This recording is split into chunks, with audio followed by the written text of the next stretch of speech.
Hello everyone, welcome back to The Last Word. What a long weekend it's been for us too. We've been absolutely plowing out the videos on both the nights. We're going to discuss a little bit of everything, such as the pre-season, today, yesterday, whenever we put this video out, Atletico Madrid defeat, of course, at St James's Park, transfers, Alexander Isak, as we've just been in to the presser as well. I've got Dale with us, but let's get going.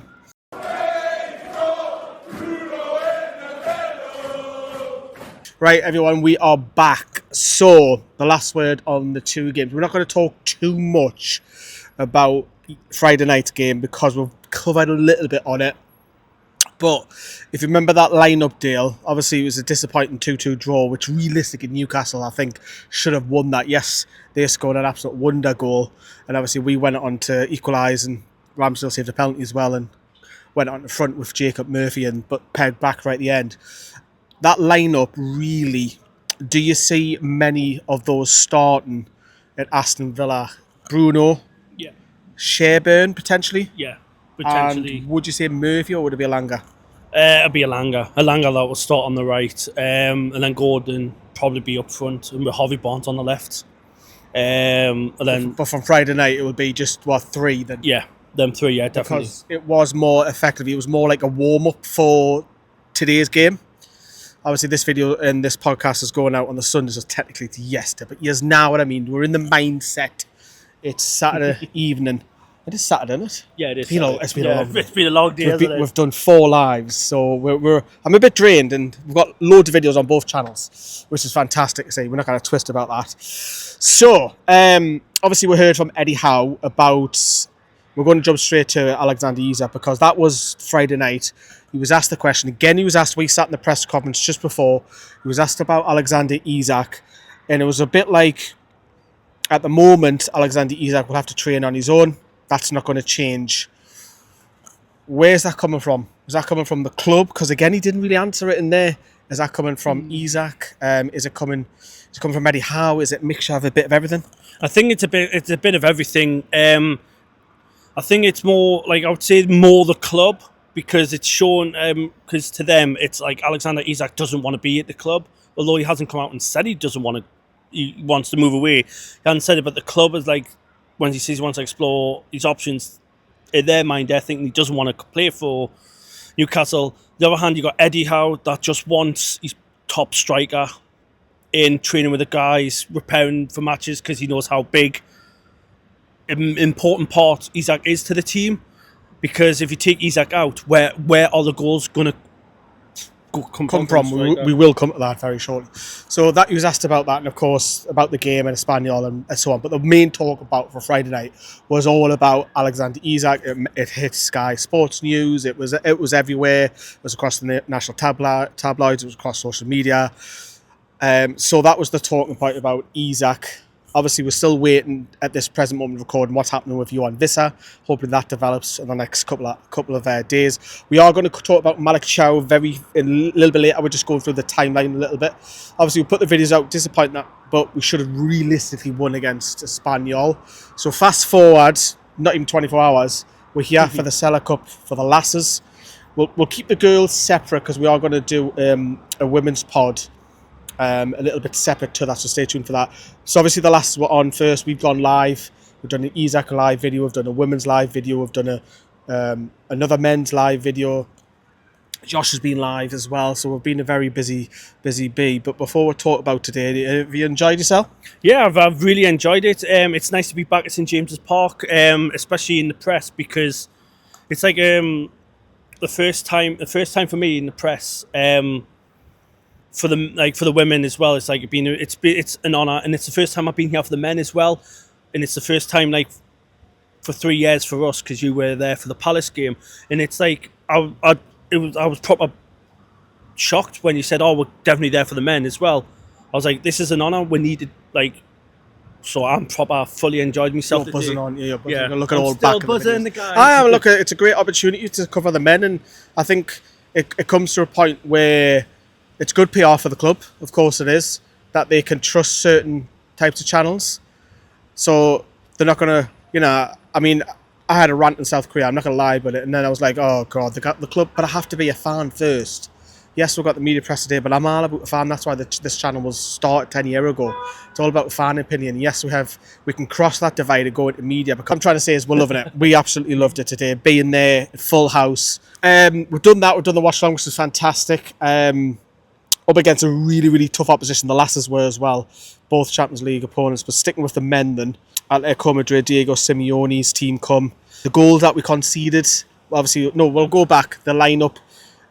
Good to see Sven Botman. Harrison Ashby was playing in the centre midfield. Obviously, we've seen it with Matt Target again. Eddie Howe talking about the press comments. He wants to have a strong 11 and a strong another 11, and we simply don't have that at the moment in centre mid. No, we don't. But to be fair play to Harrison. He played really well centre mid, although he doesn't play there, which is good to see though, because like it's shown like talent off, like the skills. All right, I don't normally play there, but I can put a shift in if needs be. And that's good for Eddie, because then he's go, right, I know this player can play there, I know this player there. So he can just move around the squad. We've got a Champions League game, and then we've got a Premier League game on the Sunday after. He knows for a fine fact, all right, he played well there, he played well there. I know he doesn't play there, but he can do a shift there. So it's good to see but Eddie Howe did say in the press conference, he is still, they're going to be active until the very last day of the transfer market, which is great to see. And it's like it's progressing rather than just saying, oh, we don't know this. He's coming out and saying we are still actively looking, which is great to see. It is, and obviously, we'll come back to Eddie's press in a minute. So obviously, we're up against really, really tough opposition. Obviously, a few players that we know really well, and did we do enough to? And Jan Oblak is a great goalkeeper. Joe Linton is probably the one we're going to look at, and he had all the chances. But does it worry you that all of the chances came from set pieces? Yeah, what chances came from set pieces, which is a worry, but in a good sense, and it's a good one as well. As long as we're at least trying to like getting goals in. Alanga was great first half. Even Eddie Howe said that. But in the second half, we didn't really use them. We went down the left on Harvey Barnes, like you trying to get out Harvey Barnes. Gordon had an okay game, but he played where he doesn't want to play. We all know Gordon doesn't like playing up front. He'd rather play on the wing and then cut in. And we've even seen during the game, we've seen Harvey Barnes had a small spell up front. Gordon went at the left. Even Alanga went up front. Barnes went to the right. So he's mixing the front three just to freshen it up a little bit. But we didn't really test, let's be honest, Jan Oblak. A lot of it was effectively set pieces. The goals that were conceded, though, they're poor because the first one's a corner. Was the first one a corner? Yeah, the first one was a corner, yeah. The first one's a corner, and talk us through that goal. No, it wasn't a corner. Oh, that was the second one. That was the second one. The first one was it was a counter attack. They went down the left. The first one was a corner because we had a corner, and the counter attack one had one left at the back, and then the counter with two. And it was Julian Alvarez, who loves to score against. Tapped it in for the first goal, and it was like shocking defending. And then it was the same one for the second one. The second goal was a corner as well. Yeah, it was. It wasn't a corner. It was a counter attack. And Anthony Griezmann, what a finish, man! Antoine. Yeah, I mean it was. I don't know what's worse. I think because we're so far up, we're in our own half, and it's obviously it's difficult to concede that because I think even the ball was played poor and it was pulled back across goal, and Alvarez had two chances really. The second one obviously is just a square box and he taps it in, and the other one was obviously, as you mentioned, Atletico made 11 changes after the hour mark. It was 5 minutes later. Obviously Alexander Sola, who's played for Palace, who's a flop there, but he scores goals across Europe. Turns and he's so slow. I don't know how he has all the time, but he lays off to Griezmann. Griezmann's free. It's a great finish. Outside, a little boot, little finish, cute little finish. That type of player. Plays Football Manager with Newcastle United, as we all know. But with 2-0 down, game fizzled out. I think it was, yes, we've seen a couple of the under-21 lads come on. Alfie Harrison got a lot more minutes as he did last night. Obviously, Eddie Howe's looked at him as a possible idea with that centre midfield that we talked about, because Matt Target played there yesterday. And obviously we've had Harrison Ashby and Harrison not getting confused with Harrison Ashby. Alfie Harrison played 2 games running. So that leaves us nicely on to what Eddie Howe said. Before we talk about that, let's actually hear from him. I think I've said many times, he is contracted to us, he's our player. The club basically make the decision on his future. I don't know what that will be. Of course, I have a preferred outcome. I want the best and strongest squad possible, but also I want players that really want to play for this football club. I think you just look at the squad we have currently and you reel the names off of talented players, unbelievable players, and I love working with them. So I think that in a sense, those players that have come here and trusted me and trusted the coaching team and trusted the club, their careers have benefited from that. I don't think there's many players that have come here and haven't benefited from the experience that Newcastle can give you, and playing in front of these supporters, that's an absolute privilege and an honour. That's never lost on me, playing in this stadium. It's a special place to be. So look, some players have a different choice. Finances play a huge part in that. I've said many times, sat in this seat, we're not the highest payers in the league. We're far from it. And that is sometimes reflected in the choices players make. I don't think it's a reflection on the city, on what we're doing here, what we're trying to create, or the football club. We're controlled still by PSR. That is still limiting what we can do, and that's the reality. So that was Eddie Howe, what we sat in. We've just been out about 20 minutes or so since the presser. Let's talk about it then. So the whole pre-season, he said it was challenging. It's been a mixture. And obviously the heat across in Asia was difficult. And now that myself is back and and now we're back. A few questions were asked. Is the squad ready for Aston Villa?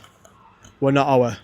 No, Eddie Howe said in the press, 50% at the minute, but a couple of hard days training and the fitness will be there for Aston Villa. That's kind of a worry if, with a week to go before Aston Villa and your manager saying 50% fitness. It's a big week on and off the pitch, isn't it? Yeah. Because right now I'm taking a point against Aston Villa. Yeah.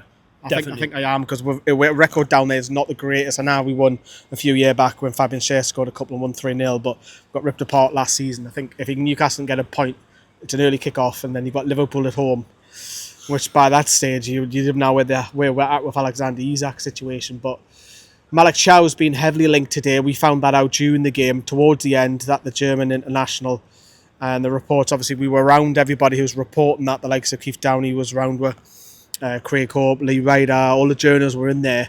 That looks like it's got legs. Obviously, 24-year-old. For the future, for now, maybe he'll get in the side every so often. 30-odd million with a few add-ons, but it's the right profile, isn't it? Yeah, it is, because he can play centre-back. He can also play a right-back and a defensive midfielder as well. So that's good to know. He can play the versatile role, because right-back, which would be good, a centre-back if we need to cover, and midfield as well, which was short on as well. So that's great to know that, a good player for AC Milan. He's played in Serie A, Champions League, played for Champions League as well. So it's good to see. It is, and Massimo Allegri didn't want him to leave, so that tells you he thinks highly of him. So looks like he could be on his way. Look, Newcastle haven't really got a lot of deals done. A few questions were asked in that press as well, we need to get them over that line because we've missed out on so many targets. We've had so much abuse on social media of plastic armchair fans from the likes of Man United. So Liverpool as well. Yeah, Liverpool a little bit, probably more so. Isak doesn't want to play for you. He wants to play for us. If that, you know what I mean? It's just what's the point? It's this story's been going on. The board come out and said, Isak is not leaving Newcastle in the summer, and they're going to block and they're going to block the transfer. That just proves the board can't. Keith Downey asked Eddie directly that, and he said, "Look, he doesn't know too much about it. His focus." Very, very clever answer as per usual. Media trained is on the games, and obviously that he was asked about Malik Chow as well, and same answer more or less. So where next then for Newcastle United? So the pre-season's been a mixed bag. This side right now, I'm going to put you on the spot. If I said to you, forget about the signings potentially coming in, this side right now, Where does that finish in the Premier League? If there's no injuries at all. Just right now, Isak's not playing for her. We've got the squad that we have now. Where are we? I would say probably mid-table, like top half.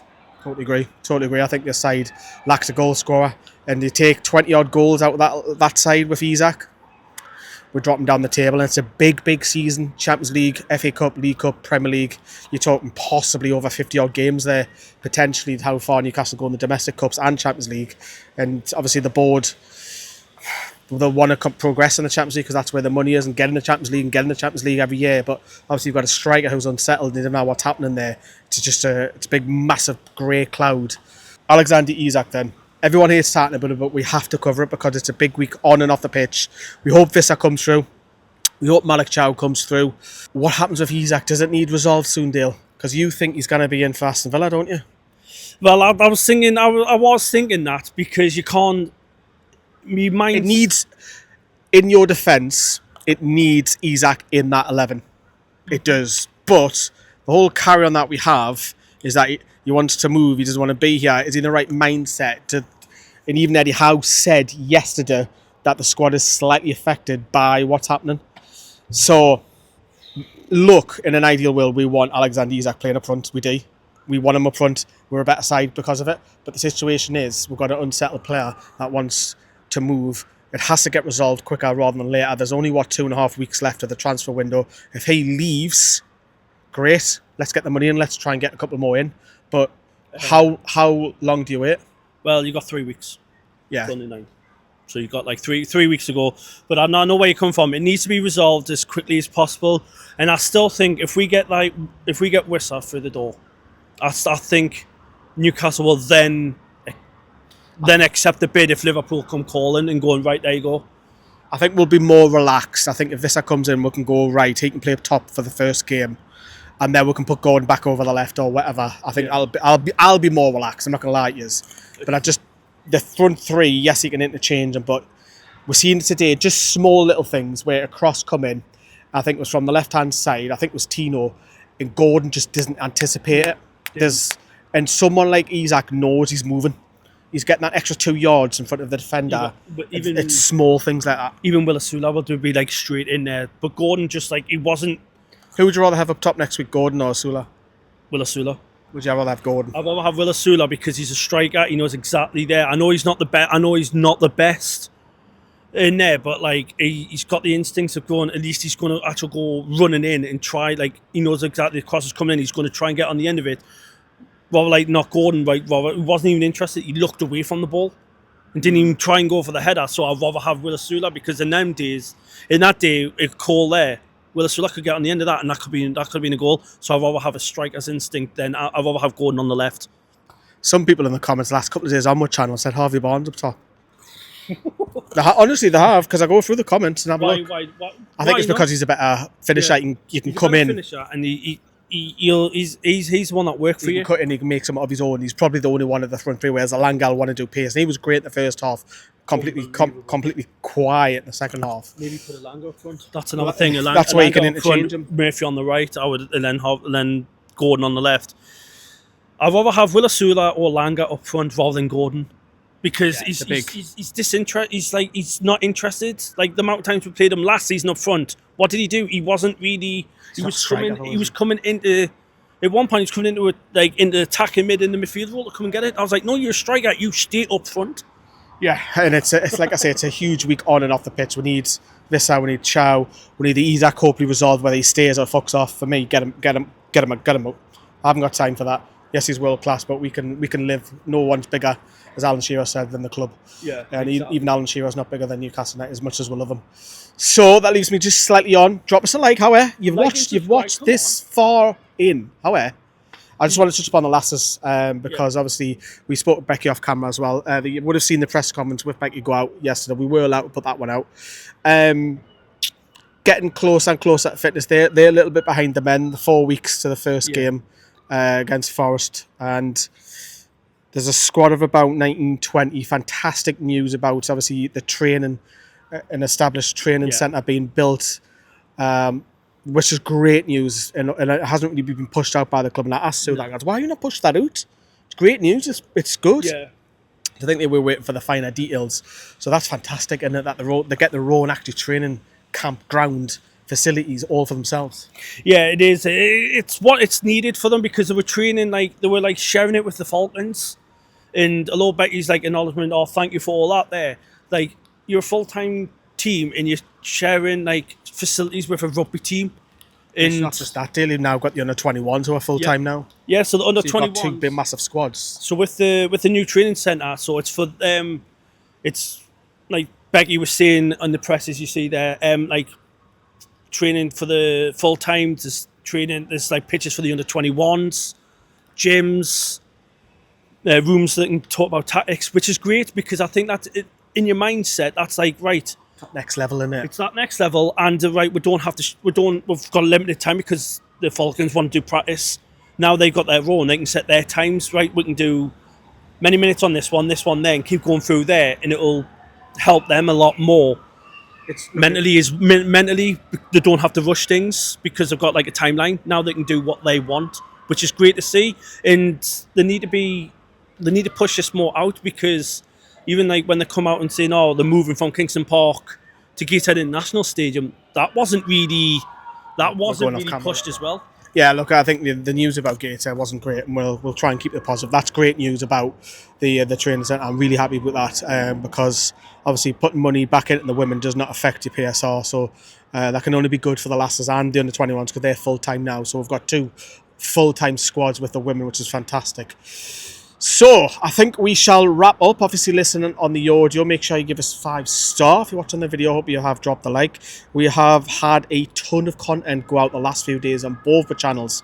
We've had North Shields, we've had the Prudder Writing Derby by Dale, we've had a behind the scenes, we've had the overlap shorts, we've had the overlap videos, we've had all the lives, we've had today, the last word going out this morning. It's all for you guys, so please just like and subscribe to the channel. You've 99 pence for subscribe, and you get like videos You've even had member videos as well. by Lee and Joe. Yeah, so we've absolutely had a ton. I hope you've enjoyed all of that.